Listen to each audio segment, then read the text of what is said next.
Assalamualaikum warahmatullahi wabarakatuh. Selamat pagi. Yang saya hormati Ibu Fadila Rahman selaku dosen pengampu dari mata kuliah teori konseling dan teman-teman yang berbahagia. Pertama-tama marilah kita panjatkan puji dan syukur atas kehadirat Allah Subhanahu wa taala karena telah memberikan rahmat sehingga kita dapat berkumpul hari ini. Perkenalkan, nama saya Tiara Nur Indah Mawarni yang akan bertugas sebagai moderator dan menjadi pemateri pertama dalam diskusi hari ini. Dan adapun anggota kelompok saya yaitu Fitri Febria dan Arofiatul Adaniyah. Sebelum kita mulai, marilah kita membaca basmalah terlebih dahulu bersama-sama. Bismillahirrahmanirrahim. Baik, selanjutnya penyampaian materi yang pertama akan dibacakan oleh saya sendiri. Nah, hari ini kita akan membahas tentang rasional emotif behavior terapi atau REBT. Nah, apa sih pendekatan dari rasional emotif behavioral terapi atau REBT ini? Nah, pendekatan dari REBT ini adalah pendekatan behavior kognitif yang menekankan pada keterkaitan antara perasaan, tingkah laku, dan pikiran. Nah, selanjutnya masih sama ya tentang pengertian dari rasional emotif behavior terapi atau REBT. Nah, rasional emotif behavior terapi ini itu adalah sebuah aliran psikoterapi yang berlandaskan tentang asumsi bahwa manusia ini dilahirkan tuh dengan mempunyai potensi baik untuk berpikir rasional, jujur, ataupun bisa berpikir irasional yang jahat. Nah, manusia juga memiliki kecenderungan nih, kayak kecenderungan untuk memelihara diri dan kecenderungan yang bisa mengarah ke menghancurkan diri juga. Nah, apa sih kecenderungan yang bisa memelihara diri itu kayak gimana? Kayak contohnya ya dia bisa berbahagia, dia bisa berpikir dengan baik gitu kan, bisa mengatakan apa yang dia rasakan gitu kan, bisa bergabung dengan orang lain, bisa mempunyai komunikasi yang bagus dengan orang lain, terus bisa mengaktualisasikan diri dia tuh. Itu dari kecenderungan untuk memelihara diri gitu kan. Nah, kalau kecenderungan yang ke arah menghancurkan diri itu kayak dan si orang ini nih sering menyesali kesalahan secara terus menerus. Jadi dia tuh kayak ngerasa menyesal terus tanpa berkesudahan gitu penyesalannya. Terus intoleransi, mungkin rasa toleransinya kurang, terus suka mencela diri sendiri gitu kan, terus sering menghindari pertumbuhan dan aktualisasi diri dia sendiri untuk menghancurkan diri dia sendiri.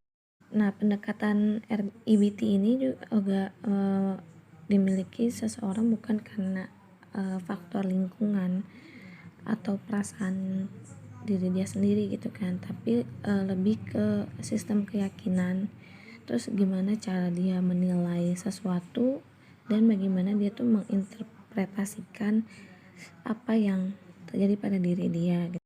Selanjutnya ada konsep teori konseling rasional emotif behavior therapy atau REBT. Nah, di sini Ellis mengatakan beberapa asumsi dasar yang ada di REBT yang bisa dikategorikan. Yang pertama, pikiran, perasaan, dan tingkah laku ini secara tidak langsung berkesinambungan atau saling berinteraksi dan saling mempengaruhi satu sama lain. Nah, yang kedua ada gangguan emosional. Nah, gangguan emosional ini disebabkan oleh faktor biologi, lingkungan, filosofi, interpretasi, dan evaluasi. Nah, yang ketiga, manusia ini dipengaruhi oleh orang lain dan lingkungan sekitar, dan individu juga secara mengajak mempengaruhi orang lain di sekitarnya. Yang keempat, manusia menyakiti diri sendiri secara kognitif, emosional, dan tingkah laku. Nah, individu yang sering berpikir untuk menyakiti diri sendiri dan orang lain. Yang kelima, ketika hal yang tidak menyenangkan itu terjadi. Nah, si individu ini akan cenderung menciptakan keyakinan yang irasional atau yang jahat gitu ya tentang kejadian tersebut. Nah, keyakinan irasional ini bisa menyebabkan adanya gangguan kepribadian untuk si individu tersebut. Nah, yang keenam, sebagian besar manusia ini memiliki kecenderungan yang besar untuk membuat dan mempertahankan gangguan emosionalnya.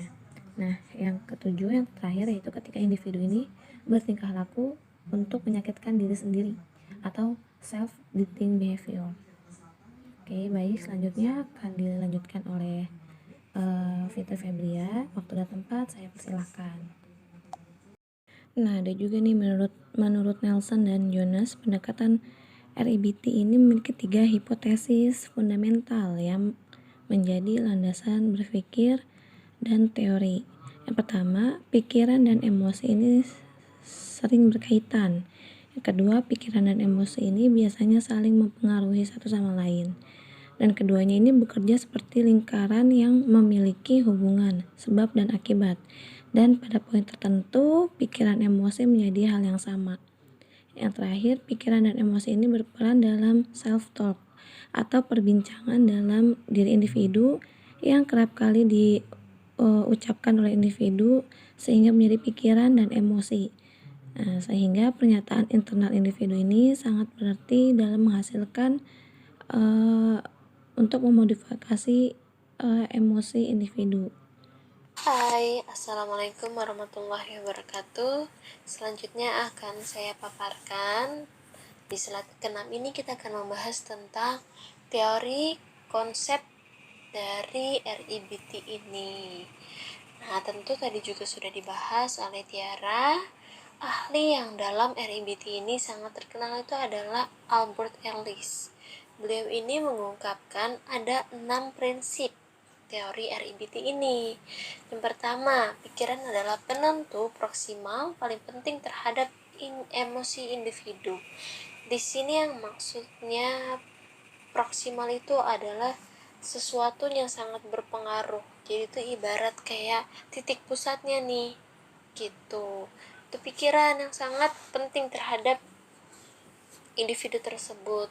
Karena dari pikiran itu secara otomatis tubuh kita akan merespon apakah pikiran kita negatif atau positif. Tentu kalau negatif secara hormon itu mereka akan memberikan sinyal kepada anggota tubuh yang lainnya gitu.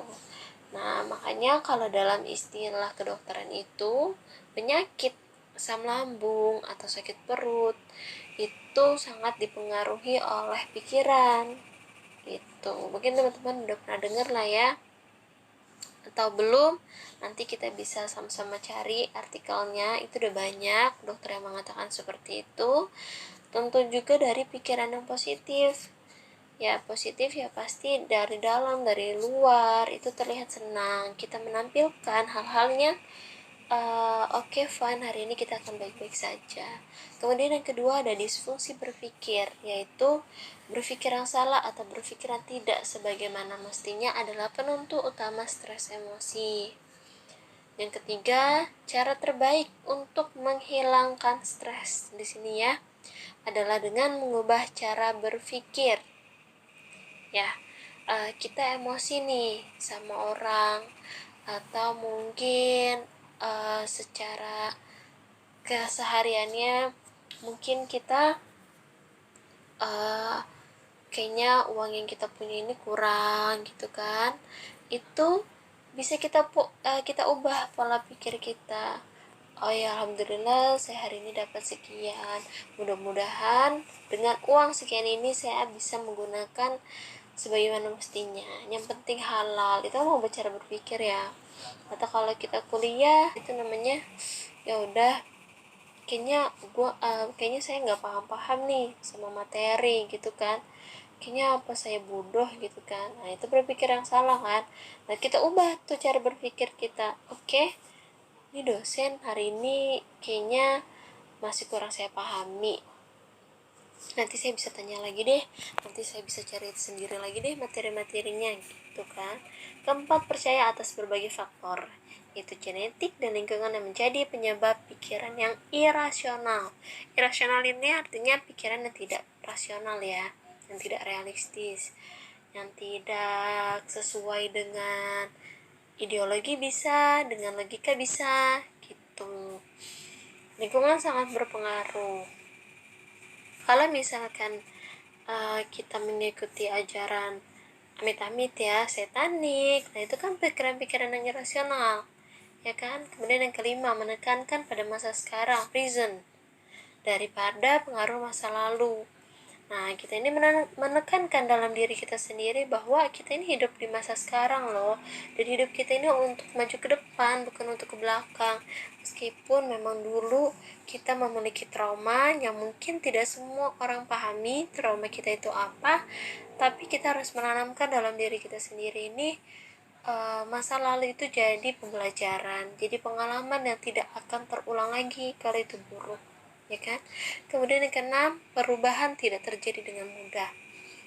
Nah, dalam konsep teori RIBT ini memang tentunya kita harus bisa memberikan dorongan-dorongan kepada konseli kita gitu, dan kita harus menekankan kepada konseli kita bahwa perubahan itu tidak terjadi saat ini kamu konsultasi, saat ini kamu melakukan konseling, saat ini juga kamu bisa merubah pikiran-pikiran kamu yang irasional, ya kan. Tentu itu tidak bisa langsung terjadi secara instan. Mungkin ada kalau mungkin itu bisa terjadi kalau kita bisa atau kita mampu mendekatkan emosional kita kepada konseli kita. Kita udah dapet nih emosinya nih, bisa aja gitu kan, bukan hal yang tidak mungkin. Tapi memang harus kita sadari bahwa perubahan ini tidak terjadi dengan mudah ya gitu. Jadi kita harus menekankan lagi apa yang menjadi apa yang ingin dirubah oleh konseli kita. Kita harus menekankan bagaimana kamu ingin menjadi lebih baik gitu. Nah, di sini slide ke-7 selanjutnya ini ada nih contoh-contoh konseling RIBT ini. Ya, kalau kita melakukan terapinya itu seperti apa? Nah, kita bisa memberikan pertanyaan kalau dari value atau dari penilaian. Kita bisa memberikan pertanyaan kepada konselor kita. Contohnya ya, yang di sini itu kita menampilkan bahwa yang pertama kita bisa bertanya, apakah kamu bersedia menceritakan masalah kamu dengan jujur agar bisa terselesaikan? Kedua, apakah kamu merasa bahwa bla bla bla bla, kamu merasa kesal, kamu merasa benar, kamu merasa cukup, kamu merasa puas dengan apa yang kamu lakukan? Itu bisa. Apakah ini benar-benar pilihanmu? Keempat, apakah ada hal yang menekan kamu? Kelima, apakah sebenarnya itu yang mengganggu kamu? Untuk memastikan kembali. Yang keenam, bagaimana perasaanmu jika kamu bla bla bla bla, jika kamu berada di posisi tersebut, atau jika kamu sudah mengambil keputusan tersebut lalu gagal, ya bisa seperti itu. Nah, ini contoh pertanyaan-pertanyaan kita sebagai konselor bisa menekankan atau kita bisa membantu konseli kita untuk menemukan pikiran-pikiran yang menurut kita ini kan kita hanya secara opini pribadi, kita nggak ngomong ke konselinya ya. Misalkan ada pikiran yang menurut kita nih ada salah nih titiknya nih, ya kan kita udah tahu nih titiknya di mana. Cuman kita nggak bisa kan langsung ngejudge, kita langsung menyudutkan konseli kita bahwa pikiran kamu nih yang di sini nih yang salah. Kamu sadar nggak sih kalau itu salah? Kok kamu bisa nggak sadar sih? Kan kita nggak mungkin ya menunjukkan atau mengungkapkan kalimat seperti itu kepada konseli kita. Jadi kita ini membantu konseli kita untuk menemukan titik pikiran mana nih yang irasional, pikiran mana nih yang kurang tepat yang menjadi sumber masalahnya dengan contoh dari pertanyaan ini. Oke, yang ke-8 slide-nya ini kita masih memberikan contoh konseling RIBT ya teman-teman. Nah, ini dari sudut pandang logikanya nih, ya kan? Kita bisa bertanya, menurut Anda, apakah perilaku Anda benar? Kedua, apakah ini dapat diungkapkan secara logika? Yang ketiga, apakah hal tersebut hanya kecemasanmu saja? Yang keempat, jadi mengapa kamu bisa berpikir bahwa bla bla bla? Kamu bisa berpikir bahwa temanmu yang salah, uh, temanmu yang seutuhnya salah karena tidak mengajakmu bermain gitu kan bisa. Yang kelima, mengapa kamu beranggapan seperti itu? Dari mana kamu bisa berpikir seperti itu? Apakah sudah ada buktinya? Nah, kita bisa memberikan pertanyaan ini, teman-teman. Oke, di slide ke-9 ini juga masih contoh pertanyaan yang tentang realitas, ya kan? Tadi logika, ini sekarang realitas. Jadi itu juga bisa dikombin ya teman-teman. Enggak kayak tadi kan realitas juga sudah sedikit saya singgung ya di logika gitu kan.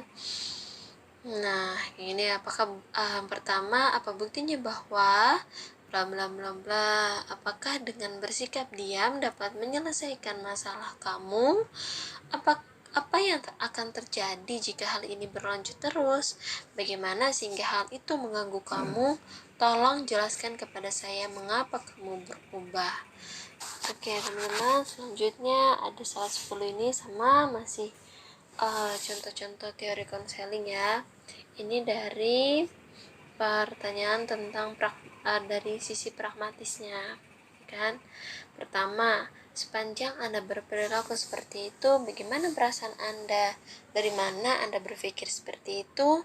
Penting yang kamu maksudkan seperti apa? Bisa jelaskan? Apa yang terjadi jika kamu terus-menerus berpikir seperti itu? Apakah kamu pernah berpikir bagaimana kehidupan kamu selanjutnya jika kamu berpikir seperti itu? Nah, gitu ya teman-teman. Jadi, kita ini cuman memberikan sedikit contoh dari terapi RIBT ini. Nah, kemudian pragmatis itu tadi tuh ini loh, sesuatu yang kita lebih sudutkan lagi nih, kita lebih kerucutkan lagi nih, ya kan? Apa nih yang menjadi masalahnya? Kita lebih dalam lagi lah bertanyanya gitu ya, untuk kita bisa menemukan sesuatu yang kita harapkan. Jadi tanpa konseli kita berpikir lama-lama, kan kita nggak mungkin bilang coba deh kamu pikirin apa sih menurut kamu salah. Nah itu kan dia tuh kan pasti kayak masih nggak ada yang salah gitu kan, bisa jadi gitu kan. Nggak ada yang salah gitu kan. Nah dengan pertanyaan pragmatis ini yang lebih mengkerucutkan lagi atau apa ya, menyudutkan pikirannya ya, pikiran irasionalnya konseli kita untuk bisa segera menemukan konseli kita ini bisa segera menemukan pikiran yang rasional gitu kan. Kita mengubah pikiran yang irasional menjadi rasional, ya kan? Nah dengan pertanyaan pragmatis ini kita lebih menyudutkan lagi, kita lebih dalam lagi, menekankan lagi pendekatannya yang lebih bisa dapet lah kalau kita bertanya dengan cara-cara pragmatis ini gitu teman-teman.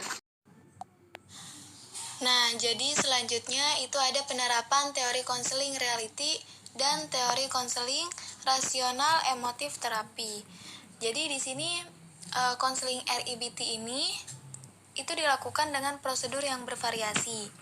Nah, selain bervariasi, dilakukan juga secara sistematis yang secara khusus itu dimaksudkan untuk mengubah tingkah laku dalam batas-batas tujuan yang disusun secara bersama-sama oleh konselor dan konseli tersebut. Nah, di sini ada tugas konselor dalam penerapan teori konseling RIBT. Yang pertama itu ada masalahnya ini disebabkan oleh persepsi yang terganggu dan pikiran-pikiran yang tidak rasional.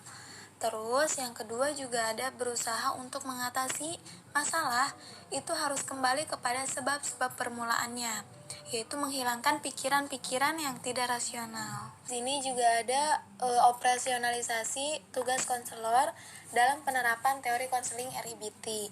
Di sini tuh nomor 1 yaitu konselor harus lebih edukatif, direktif dengan cara banyak memberikan cerita dan penjelasan khususnya di tahap awal atau biasa disebut dengan attending. Nah, terus yang kedua itu mengkonfrontasikan masalah klien secara langsung. Nah, yang ketiga itu menggunakan pendekatan yang dapat memberikan semangat dan memperbaiki cara berpikir si konseli tersebut, serta memperbaiki konseli untuk dapat mendidik dirinya sendiri. Nah, terus dengan gigih menekankan bahwa ide tidak rasional itulah yang menyebabkan hambatan emosional pada klien. Terus yang kelima, itu ada mendorong klien menggunakan kemampuan rasional daripada emosinya. Nah, selanjutnya itu menggunakan pendekatan didaktif dan filosofis. Nah, terus yang ketujuh itu menggunakan humor dan menekan sebagai jalan mengkonfrontasikan berpikir secara rasional. Nah, di sini juga ada proses konseling dalam penerapan teori konseling RIBT. Nah, yang pertama itu si konselor ini harus berusaha menunjukkan kepada konseli yang sangat berhubungan dengan irasional konseli, serta memisahkan dari irasionalnya.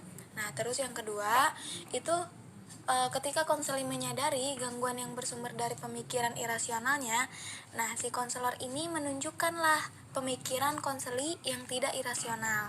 Kemudian, konseli ini berusaha merubah keyakinan yang tidak irasional itu menjadi rasional. Nah, terus yang ketiga, itu konselor berusaha agar konseli ini menghindarkan dari ide-ide atau keyakinan cara yang irasional. Terus yang keempat, konselor ini berusaha menantang konseli untuk mengembangkan filosofis kehidupannya yang rasional dan menolak kehidupan yang irasional. Nah, di slide terakhir itu ada karakteristik konseling RIBT.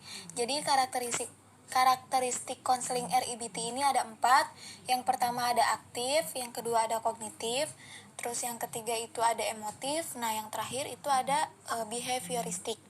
Jadi aktif ini dalam hubungan konseling itu konselor harus lebih aktif mengarahkan klien dalam menghadapi dan memecahkan masalahnya tersebut. Nah, yang kedua itu kognitif. Jadi kognitif ini dalam proses konseling itu berfokus pada aspek kognitif dari klien dan berintikan pemecahan masalah yang rasional. Nah, terus yang ketiga itu ada emotif. Emotif ini pada proses konseling itu memfokuskan pada aspek emosi si kliennya dengan mempelajari sumber-sumber gangguan emosional sekaligus membongkar akar-akar keyakinan yang keliru mendasari gangguan tersebut. Nah, terus yang terakhir itu ada behavioristik. Jadi behavioristik ini dalam proses konseling yang dikembangkan itu hendaknya menyentuh dan mendorong terjadinya perubahan tingkah laku si konseli tersebut.